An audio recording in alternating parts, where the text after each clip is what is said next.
Benedict, ano-ano yung mga ipinananawagan ng mga labor groups na kasama dyan sa kilos protesta? At ang pangunahin na sa itinisigaw o ipinapanawagan ng mga ralista ay yung pagkakaroon ng dagdag na sahod, lalo na nga sa mga manggagawang Pilipino. Lumahok sa nasabing pagtitipon ang mga empleyado, public utility vehicle drivers, teachers, health workers at maging indigenous people. Alas 8 ng umaga kanina nang magsimula ang programa sa Liwasang Bonifacio. At matapos ito ay nagmarcha na sila patungo naman dito papunta sa Mindiola.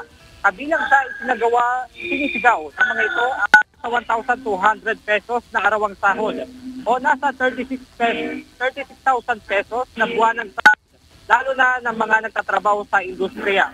Pagiging regular ng mga contractual employee at paggamit ng artificial intelligence dahil naapektuhan ito ang pag-hire ng mga empleyado. Sa mga nasa sektor naman ng kalusugan, pinupuna rin nila ang pagkuha ng budget ng PhilHealth at pagkakaroon ng health allowance.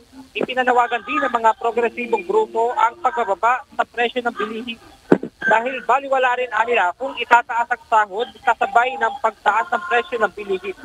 At sa sektor naman ng transportasyon, nais nila na mga basura ang panukalang PUV modernization program at manatili ang traditional jeepney.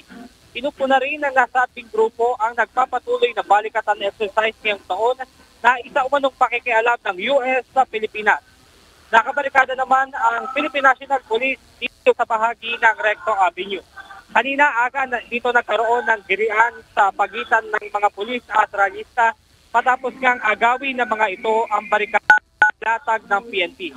Dahil dito, iniharang na rin ang truck ng bumbero para maging karagdagang harang sa mga ralista. Aga inaasahan na mamaya alas 12 ng tanghali ay magdi-disperse na nga itong nangyayaring rally dito sa may Recto Avenue sa Maynila. At yan muna ang ating update mula rito sa Maynila. Balik sa inyo dyan, Aga. Maraming salamat, Benedict Samson.